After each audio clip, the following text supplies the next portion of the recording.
Hai YouTubers, Channel Tunnel. Channel Tunnel adalah tunnel bawah laut yang menghubungkan negara Inggris dan Prancis dan merupakan salah satu proyek pembangunan terbesar di Eropa. Tunnel ini dibuat untuk memudahkan transportasi antara kedua negara tersebut dan sekarang menjadi salah satu cara transportasi yang populer di Eropa melalui kereta cepat Eurostar. Proses pembangunan Channel Tunnel dimulai tahun 1988 saat ketika pemerintah Inggris dan Prancis menandatangani perjanjian untuk membangun tunnel bawah laut yang menghubungkan kedua negara tersebut. Proyek raksasa ini merupakan proyek yang sangat ambisius dan mahal. Setelah perjanjian ditandatangani, proyek Channel Tunnel dimulai dengan menggali lubang-lubang kecil di dasar laut yang akan digunakan sebagai ujung-ujung tunnel. Kemudian mesin-mesin khusus dibuat untuk menggali tunnel secara terus-menerus dari kedua ujung tunnel. Dan proses ini memakan waktu sekitar 6 tahun dan menghabiskan biaya sekitar 10 miliar euro. Setelah tunnel selesai dibangun, kereta Eurostar lalu dibuat untuk mengoperasikan rute tersebut. Kereta Eurostar pertama kali dioperasikan tahun 1994 dan telah menjadi salah satu cara transportasi yang populer di Eropa.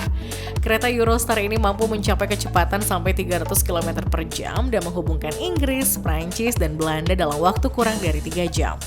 Selain itu, tunnel bawah laut ini juga dilengkapi dengan sistem kelistrikan, sistem pemanasan, dan sistem ventilasi yang canggih untuk memastikan kenyamanan dan keamanan para penumpang.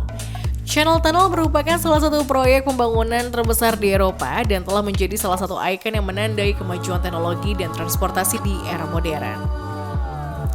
Kabel internet bawah laut. Mungkin tidak banyak yang menyadari kalau kabel bawah laut dan kapal laut sama pentingnya untuk perekonomian dunia. Laut permukaan menjadi media bagi kapal laut untuk mengangkut 90% barang di dunia.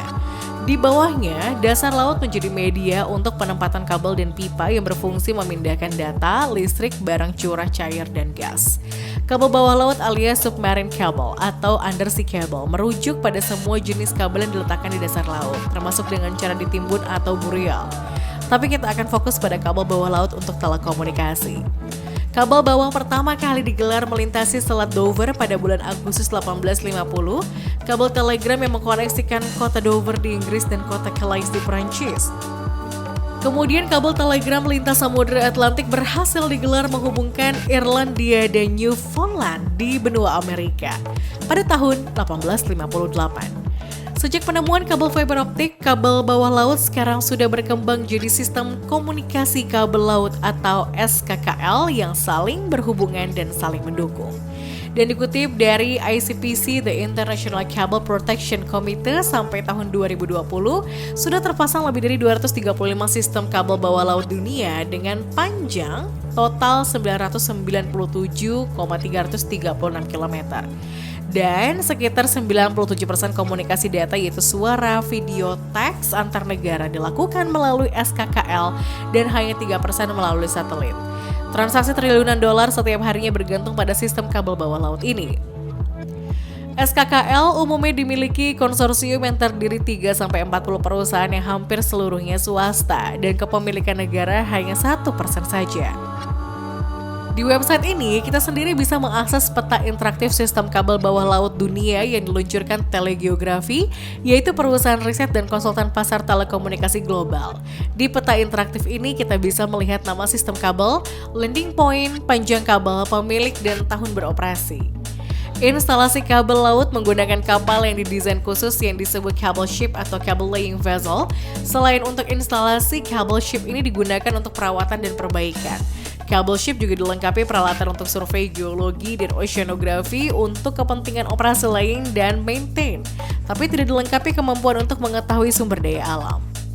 Jembatan air. Jembatan biasanya dibuat sebagai penghubung mode transportasi darat yang terhalang oleh sungai atau jurang. Kita sering melihat jembatan untuk mobil atau kereta api. Tapi ternyata di beberapa negara ada jembatan yang dibangun khusus untuk penyeberangan kapal. Salah satunya adalah jembatan Zuid Canal Bridge atau dikenal dengan nama Pont Canal du Zuid yang terletak di Belgia. Jembatan ini mulai dibangun tahun 1998 dan baru selesai tahun 2002 lalu. Jembatan ini sangat unik. Jembatan ini membalikan keadaan di mana biasanya jalan raya ada di atas jembatan dan air di bawahnya. Tapi di bawah Zuid Canal Bridge malah melingkar jalan raya beserta taman yang tertata rapi. Dengan panjang 498 meter, lebar 46 meter dalam 7,1 meter, Shard Canal Bridge merupakan jembatan air yang mampu menampung air seberat 80.000 ton. Jadi tidak heran kapal berukuran menengah bisa melewati jembatan air ini. Jembatan air Shard Canal Bridge dibangun dengan biaya hampir 4 triliun rupiah dan tercatat sebagai jembatan terberat di dunia yang pernah dibangun melalui teknik ILM atau Incremental Launching Method atau metode peluncuran bertahap. Sebuah teknik yang sama dengan pengerjaan jembatan layang Sudirman di Jakarta. Jembatan air adalah struktur seperti jembatan yang berisi kanal air yang bisa dilayari melintasi sungai, lembah, kereta api atau jalan lainnya. Kapal-kapal dan boat dengan leluasa berlayar melalui saluran air ini, dan jembatan air lainnya tidak kalah populer adalah jembatan air Magdeburg di Jerman, dan jembatan ini jadi salah satu jembatan air terpanjang dan paling mengesankan di dunia selain jembatan air Shard Canal Bridge. Pemindahan gedung.